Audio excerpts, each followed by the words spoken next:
welcome all of you tonight to a lecture by Stephen Scher called Heads and Tails, the Odyssey of a Metals Collector. In the spirit of his title, I like to think that Dr. Scher and his collection have returned to his home, Ithaca, otherwise known as the Frick Collection, after a long and wide-ranging journey. And in a sense, I think that he and I believe that this is true. Born in New York City, he went to Yale as an undergraduate, to the Institute of Fine Arts, New York University, a few blocks from here, for his master's. Significantly, his thesis was The Metals in the Collection of Jean Duc de Berry, and then took his PhD back at Yale with the dissertation, The Sculpture of André Bonneveux, in 1966. As a medievalist, he taught at Yale and then at Brown, from 1962 to 1974, where in the last couple of years he was chairman of the department. I intersected this journey briefly when I took a course from him on Netherlandish painting in 1972. Subsequently, fate, or the gods, intervened when his father died, and Steve took over the family business, Scher Chemicals, which he ran for 30 years. During these 3 decades, remarkably, he remained a scholar, publishing and lecturing in the field of medieval art, but also increasingly on the subject of the metal, as he began collecting them in earnest. During this period, his ship made landings at the Frick on several occasions, notably when he was the principal organizer of the exhibition The Currency of Fame, Portrait Metals of the Renaissance in 1994 at the Frick, National Gallery, Washington, and the National Gallery of Scotland, one of the most important exhibitions and catalogs in the field in decades. He followed this up 3 years later with a more specialized exhibition here, The Proud Republic, Dutch Metals of the Golden Age. These major catalogs were supplemented by dozens of articles and lectures on aspects of metals, as well as important contributions to medieval art, including several exhibitions at the Metropolitan Museum, such as Byzantium, Faith and Power of 2004, and Set in Stone, The Face in Medieval Sculpture of 2006, as well as most recently contributions to the Census Gothic Sculpture in America, Volume 3, the Museums of New York and Pennsylvania, 2016, that recently. All the while, as I remember this going on a long time, all the while he was collecting metals with a care and passion that was unmatched. He has assembled the finest and most comprehensive collection in the world, and we are proud that a major portion of this is being given and pledged to the Frick. The exhibition, The Pursuit of Immortality, Masterpieces from the Scher Collection of Portrait Metals, which opened yesterday and continues until September 10, celebrates this gift. As far as I'm concerned, with this gift, he and his wife Janie have attained immortality. It is one of the most significant and largest gifts, at least 450 medals will come to this institution, in our history. It is a perfect match for the Frick in terms of its quality, its scope, primarily European from the 15th through the 20th centuries, as is the case here, and its subject, given that portraiture is one of our strong suits. Think of Rembrandt, Velázquez, Van Dyck, Titian, and the commemorative medal centers on the representation of significant women and men. Drawing on the strength of our curatorial department and the resources of the Frick Art Reference Library, we anticipate becoming a center for the study of the metal, and in due course will devote a gallery to its display.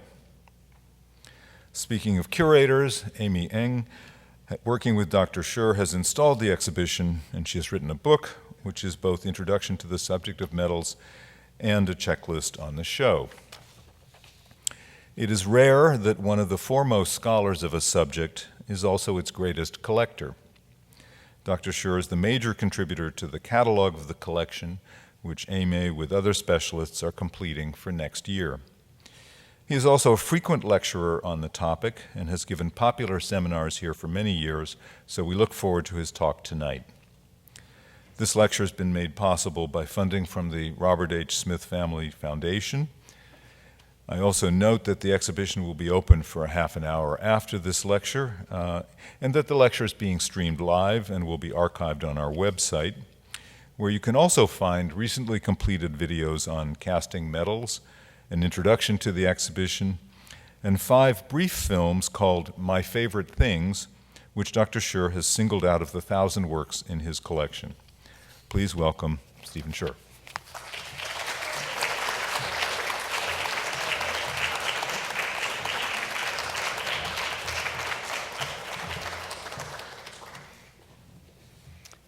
Thank you for reminding me how long I've been around. But thank you also for your very kind introduction. And I wanted to thank also everyone who was involved in this project, the staff, and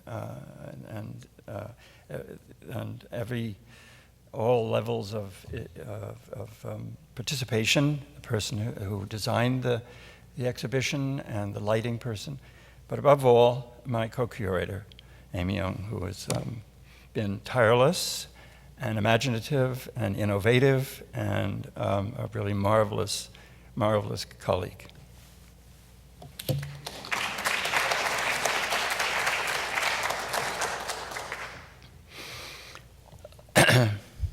I'm frequently asked how and why I began collecting medals.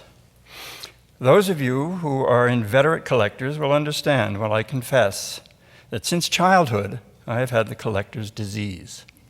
I've also been fascinated by history and portraiture.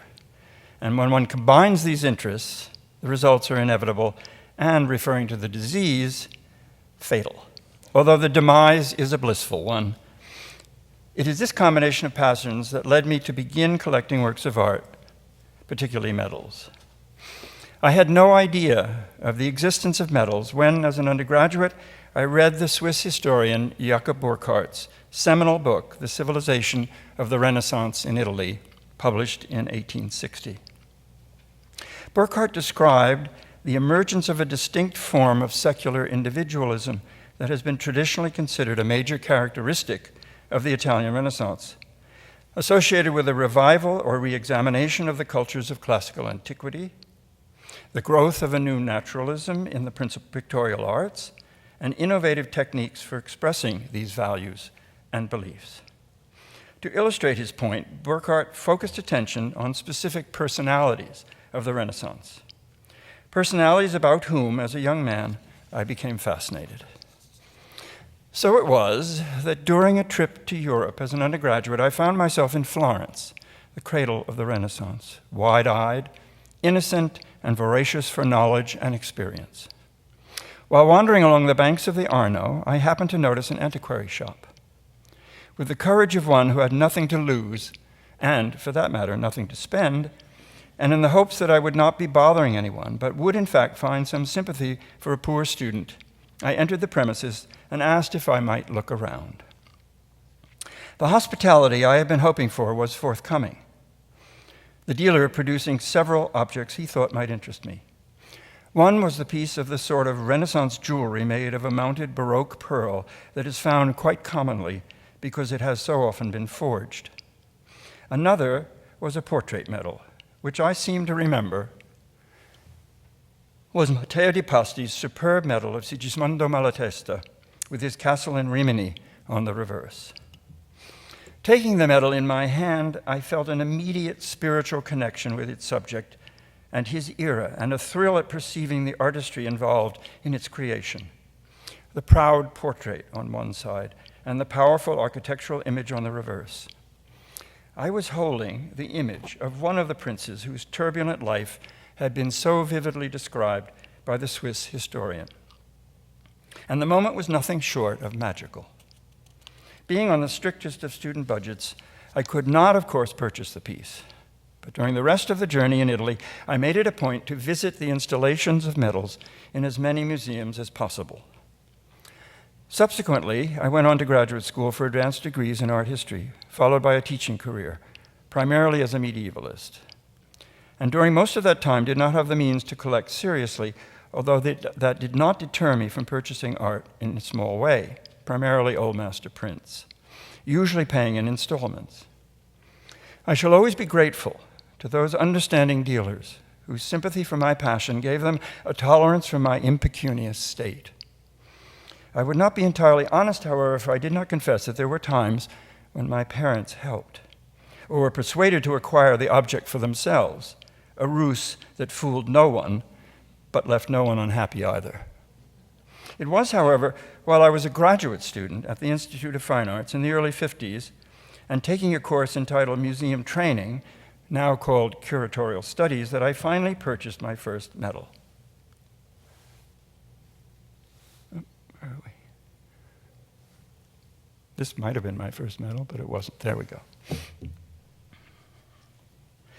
One of the more delightful assignments given to those taking the course was a competition in which, spending no more than $10, this was 1957, remember, each student was charged with purchasing a work of art, the purchases then being judged by the faculty to determine who would acquire the best object.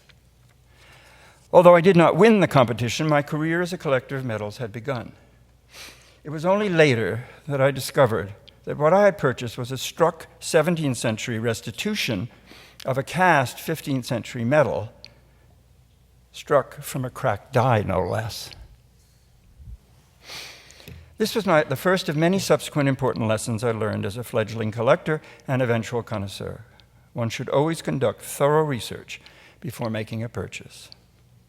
While a student, I regularly visited art dealers. One such dealer was a man called Rockman, who always had, I forget his first name, who always had a wide variety of works of art. Each summer, Mr. Rockman traveled to Europe to renew his stock, and collectors and curators would eagerly await his return in the fall, rushing to the shop to be the first to see what treasures he had brought back. I was among those who turned up on his doorstep one year and found to my delight an extraordinary medal that had come from the Bodleian Library. As a novice medal collector, I was uncertain about what characteristics of a good cast I should be looking for. I asked Mr. Rockman to hold the medal for me overnight so that I could do some research, a request that he firmly denied. Of course, when I returned the next morning, the medal had been sold. Over 40 years later, when I organized an exhibition of medals at the Frick called the Currency of Fame, I found an example of the same medal with a New York dealer and borrowed it for the exhibition. It is a product of the highly original Reggio Emilian school of medallic art, in which many of its subjects are depicted all'antica, as if they were participating in a theatrical presentation.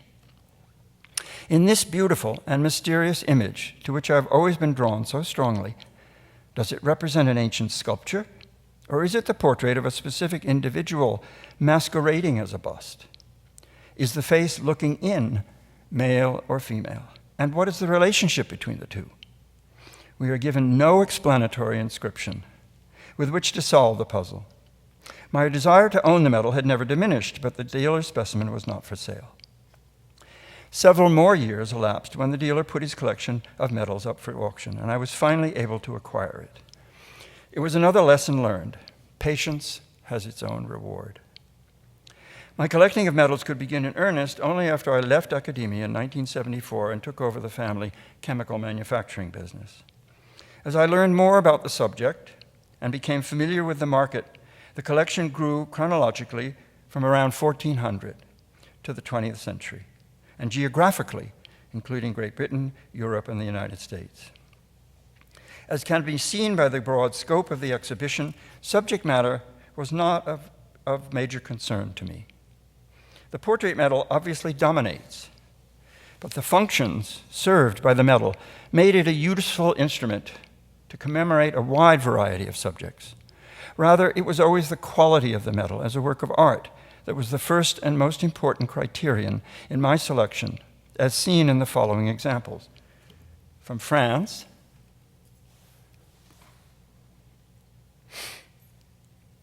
here in a medal of Catherine de Bourbon, who gently suggests her primary attributes through the familiar trope of the three graces.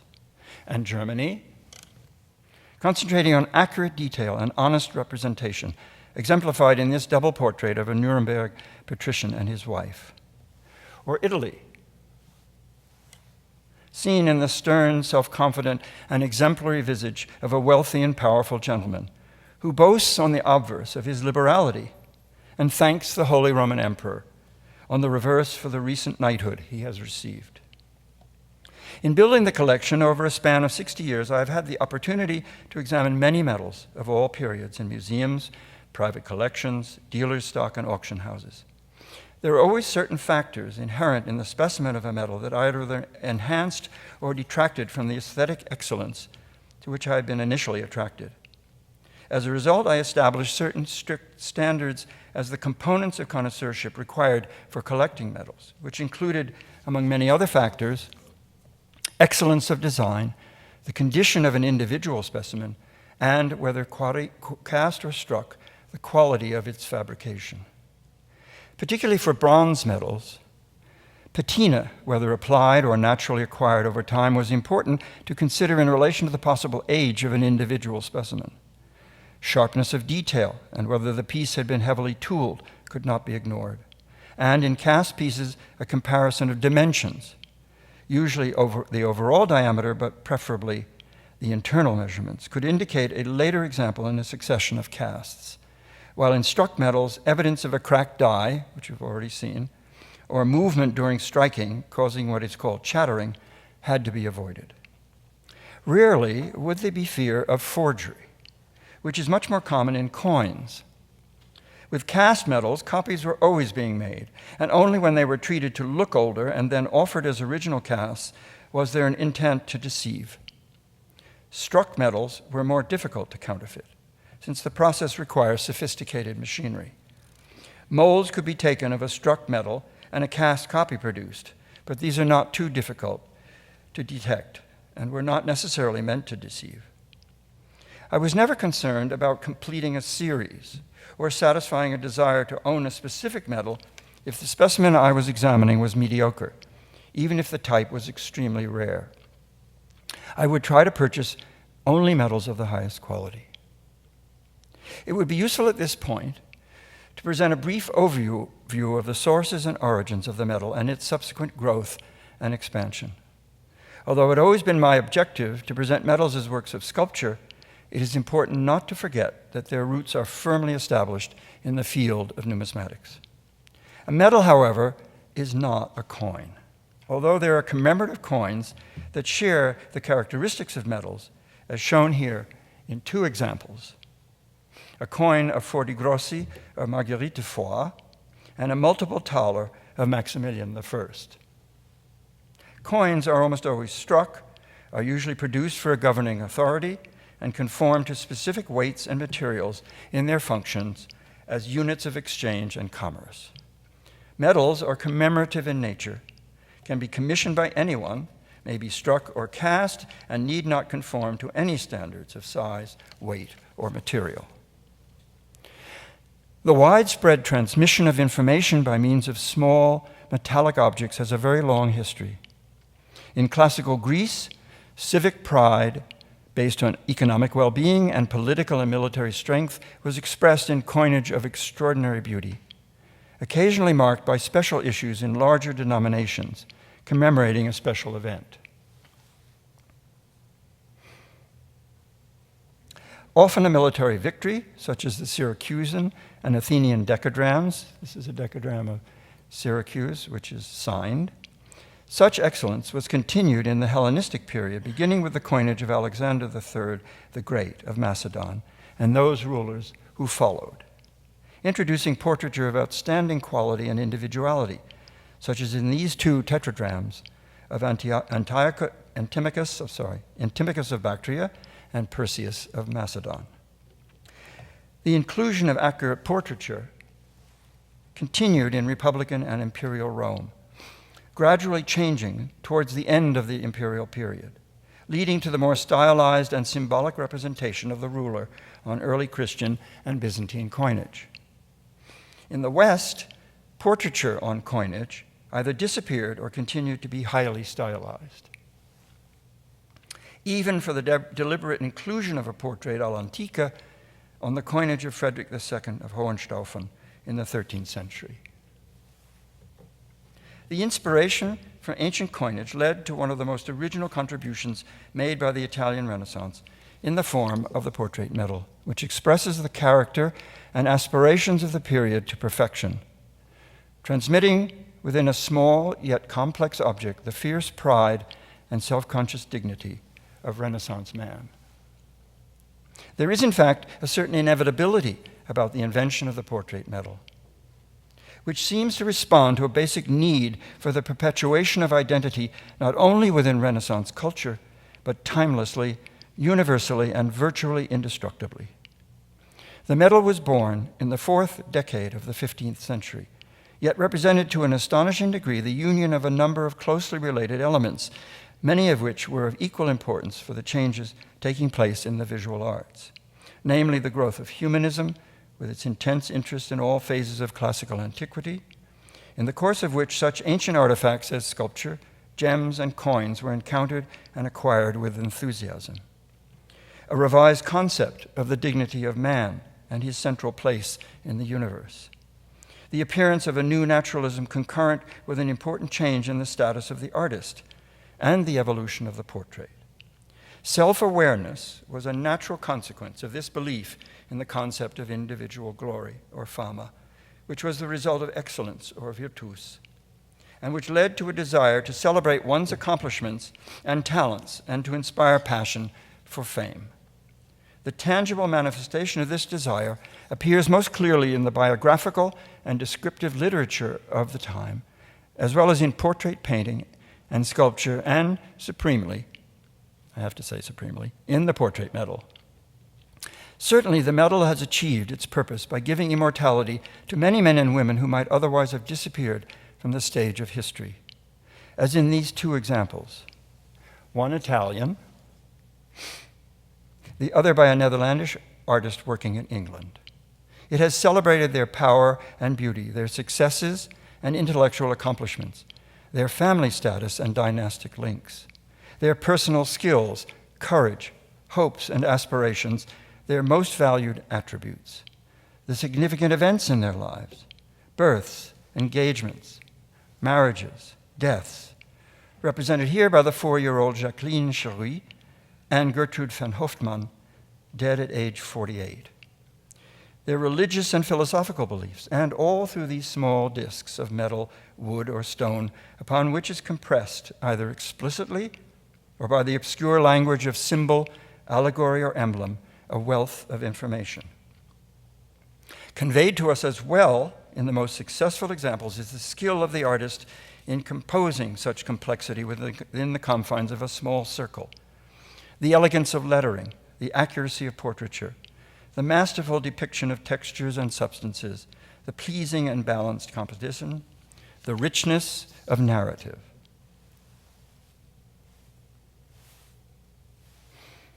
At its best, the medal embodies quintessentially the basic values of the Renaissance: purity of style, harmony, dignity, balance, the gravitas so important as a foundation of character.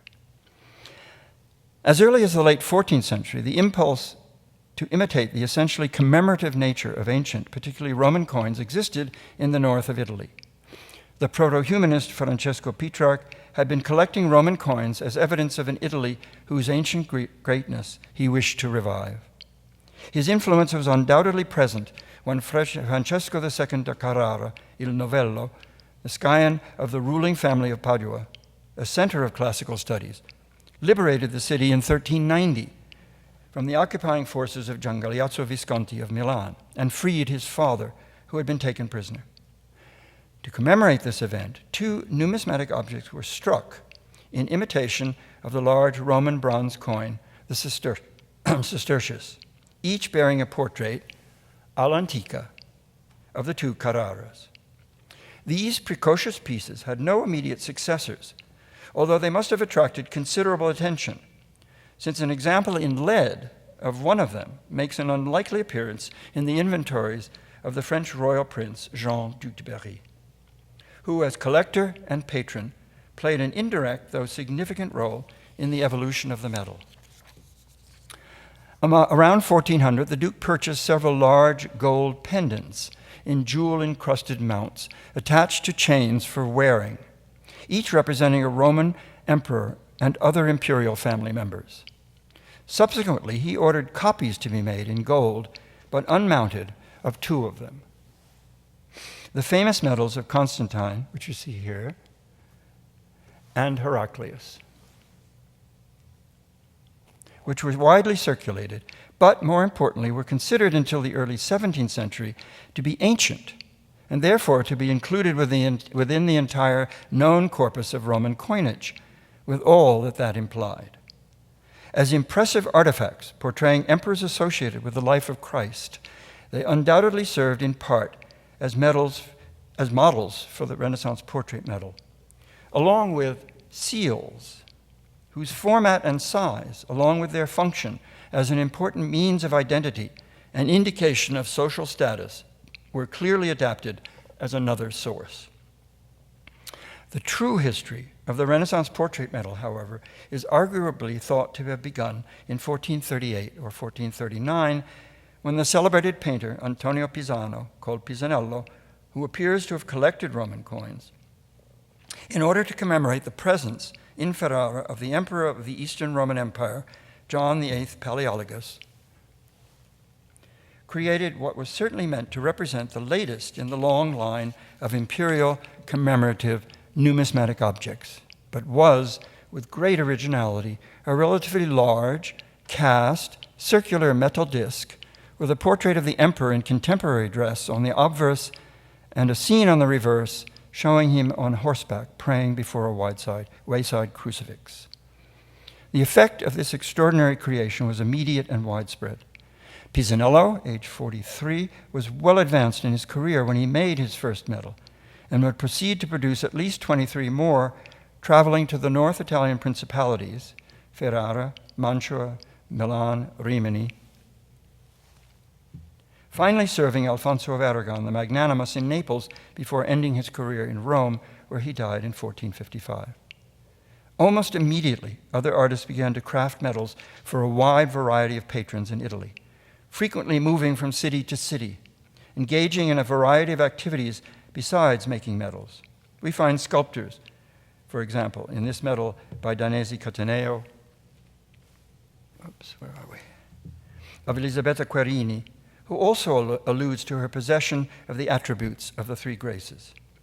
Painters, die engravers, mint masters, jewelers, gem engravers, goldsmiths, architects, and pure amateurs, all engaged in the production of medals.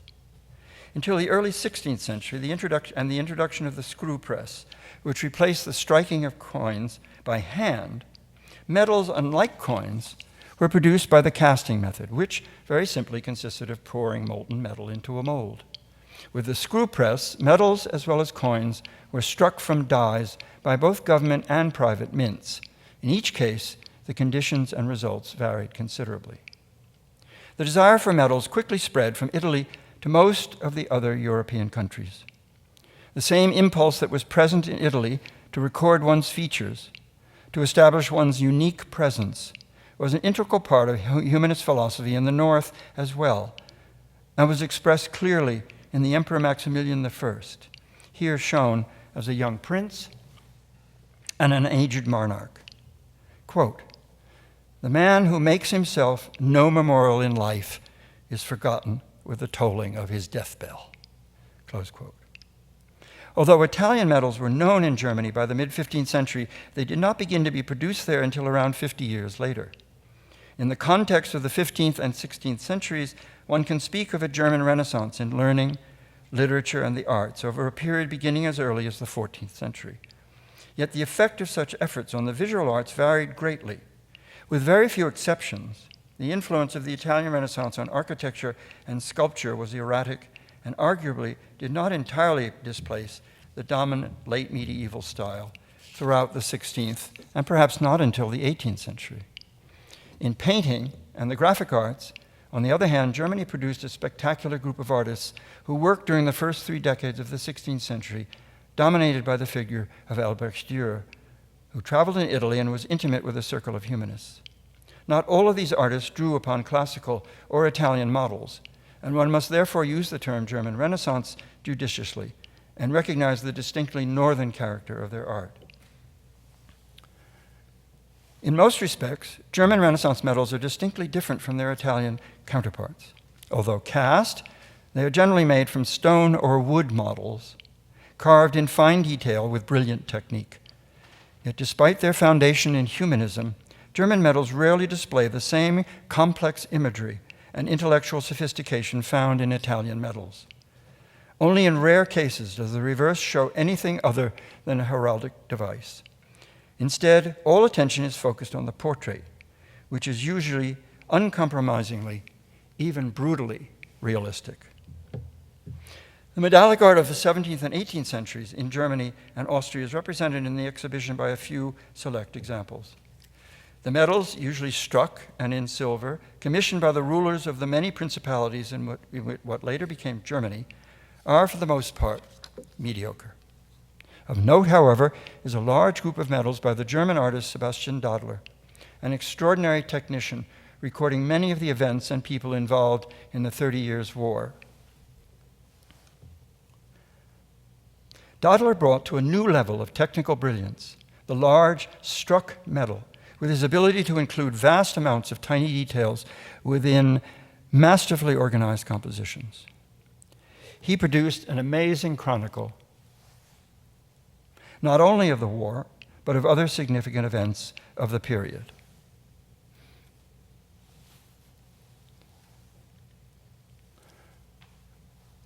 There's no need to tell you that this is an extraordinary piece of handicraft, of work, and that these are from dies that are carved by hand.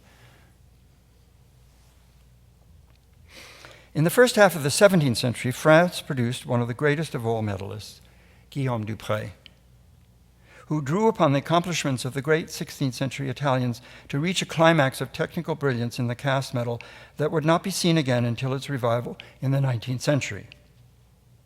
The flowering of the cast medal in France ends with Jean Warin, who also established the firm tradition of the endless, often tedious series of royal struck medals institutionalized by Louis XIV. Warin's cast medals include several very impressive compositions, all in the manner of Dupré, but giving nothing away in quality and perhaps even gaining a slight edge in sympathetic portraiture. One of his greatest creations is the medal celebrating the laying of the foundations stone of the Church of the Val-de-Grâce in Paris in 1645. Satisfying a vow made by the Dowager Queen Anne of Austria that if, after 20 barren years, she bore a son, she would endow and construct a convent for an order of Benedictine nuns. On the obverse, the artist captures to perfection a tender moment between the queen and her 7-year-old son. And what a son. One of France's greatest monarchs, Louis XIV. The reverse displays one of the most magnificent architectural renderings in medallic art, the facade of the church as it was originally designed by Jules Hardouin-Mansart. The revival of the cast medal, initiated in France by Pierre-Jean David d'Angers, with his production of large medallions depicting 500 prominent people of his time, placed the medal squarely in the realm of sculpture and was followed by an era of significant contributions in the art of the medal. By such important sculptors as Alexandre Charpentier, Jules Clément Chapelain, Louis-Oscar Roty, and Hubert Poncalme. The best of these artists produced sensitively individualized portraits with imaginatively conceived and well-composed narrative reverses. This resurgence of the cast medal, however, resulted in certain repetitiveness of style in the hands of lesser artists, so that it is often difficult to recognize individual artists' work. Because of its highly original formal attributes and production methods, I have always had a fascination for the medallic art of the 17th century Dutch Golden Age. Beginning in the last third of the 16th century, the struggle for independence from Spain by the 7 northern provinces of the Low Countries, and subsequent conflicts with other countries, particularly England, gave birth to the intense production of medals that chronicled every aspect of the conflicts and their participants. The 7 provinces, especially Holland and Zeeland, would achieve an international supremacy of naval power and build a vast commercial empire, accumulating enormous wealth and building a rich culture. The fabrication of medals would become almost an obsession, with portraits of great leaders, famous soldiers and admirals, important events, satirical comments, even the mundane moments of everyday life recorded and widely circulated. Almost invariably, the material was silver, and many of the medalists were silversmiths who used their own special methods of production, the casting of 2 uniface silver shells that were then soldered together. High relief and facing or 3/4 portraits were also a distinct feature of Dutch medals, using painted portraits as their inspiration. Improved methods for striking, where are we here? There we go. Also allowed for the issuing of large medals with a profusion of tiny details. This is the inauguration of the town hall in Amsterdam with an extraordinary reverse. What has become of the medal in contemporary art? It has, in fact, evolved in the same way as other aspects of the visual arts, introducing new materials, forms, and means of visual communication, so that the traditional appearance and purpose of the medal has been profoundly transformed.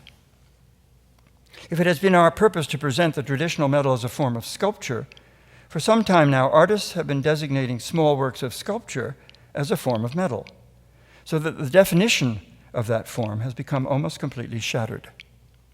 If the contemporary medal need not be made of metal, if it no longer has 2 sides, if its shape is held to no traditional form, if a portrait is not expected, if in fact no inscriptions are required, then what is left to enable one to classify such an object as a medal?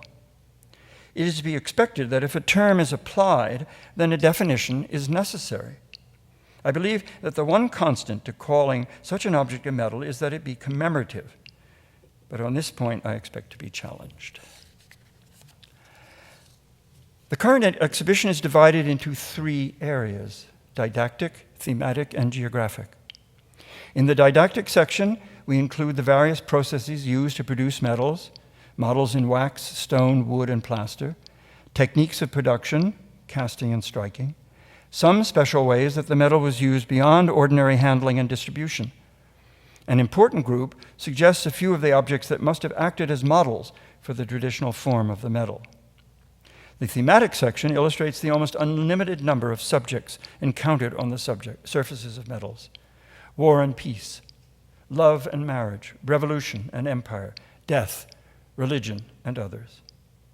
The bulk of the exhibition is devoted to examples of medals from several countries, illustrating both the spread of the medium and its evolution over a span of 5 centuries. This is a vast gallery of individuals, famous, infamous, and ordinary, whose features, names, and titles have been preserved for us, and whose activities, beliefs, aspirations, and accomplishments are recorded in silent pictorial form. Here, too, in a narrative shorthand, we are given a chronicle in metal of important historical events, and all of this through the means of a small, portable, almost indestructible object exchanged among friends and fellow collectors, distributed to the public, hung on a wall or from a shelf, displayed in elaborate cabinets, buried in the foundations of buildings. Just as ancient coins were discovered centuries later in the ruins of buildings, in hoards buried in the ground and other locations, so some medals have had a curious journey. As for achieving immortality, could there be anything more conclusive and at the same time stranger than this fascinating example? An article in the 1907 issue of American Anthropologists entitled, quote, "Pre-Columbian Elephant Medals Found in Minnesota," close quote, relates that a medal was discovered in an old Indian trail near Hastings, Minnesota, showing on one side an elephant. The first theory was that it was made by Indians and showed a knowledge of the elephant in North America. Subsequently, 2 more specimens of this medal were found, one at Grand Forks, North Dakota, the other at St. Cloud, Minnesota. The article goes on to admit that the medals were, quote, "certainly beyond the skill of the Minnesota Aborigines, both in the metallic alloy of which they are composed and the mechanical execution of the embossing, to say nothing of the Roman characters and the correct Latin in which they are inscribed. They have therefore no relation to Aboriginal elephant pipes or elephant mounds, and hence, though they were molded prior to the discovery of Columbus, they cannot be accepted as evidence that the Indians were familiar with the great pachyderm. Close quote. So much for immortality and early studies in anthropology. To be fair, however, the author does identify the medal correctly as that of I Sotto degli Atti of Rimini by Matteo de' Pasti, dated 1446, and all of his subsequent information is accurate. He endeavors to explain how mid-15th century medals came to be distributed among the Native Americans of North America, proposing the possibility that a companion of the explorer La Salle, an Italian named Henry de' Tonti, had among his possessions and among the goods to be traded with the Native Americans examples of the Isotta medal. Another such bizarre and inexplicable incident in medallic history, occurring at about the same time, was reported. In 1904, at an old Inuit ruin site on the west coast of Greenland, a specimen of an early 16th century medal of Gonzalo Perandas de Cordoba, known as El Gran Capitan, was discovered. Medals also confront us with the complex and fascinating subject of portraiture.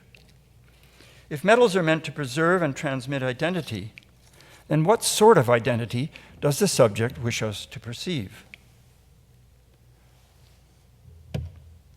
Does a medallic portrait convey physical reality, or are we aware that the subject has been idealized?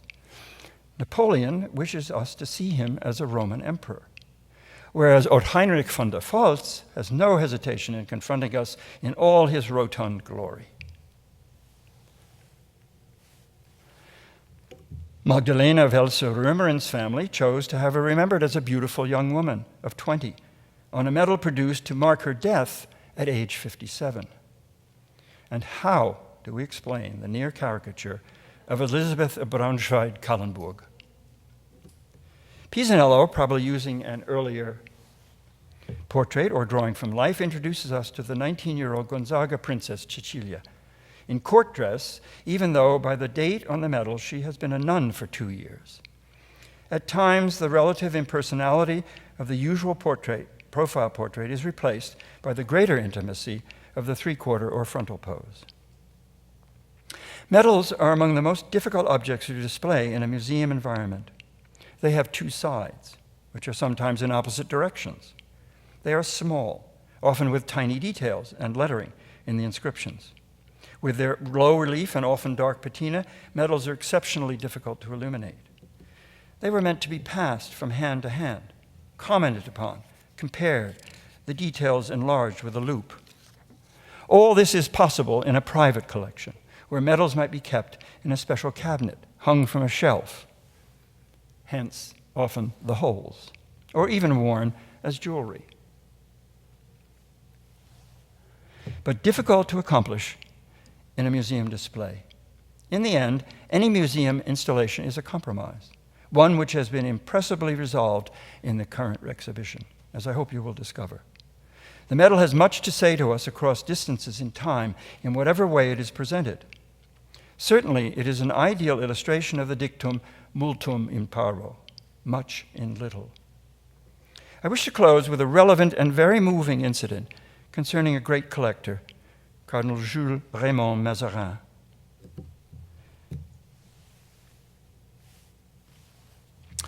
This quote is taken from the memoir of a trusted friend of the cardinal. The scene described took place at the very end of the cardinal's life, when Mazarin was already a dying man. Quote, I was strolling through the new rooms of the Mazarin Palace in Paris. I was in the little gallery where there was the suite of tapestries on the theme of Scipio. The cardinal had none more beautiful. I heard the cardinal coming by the noise of his slippers, in which he was shuffling along as a man who is still greatly weakened by serious illness.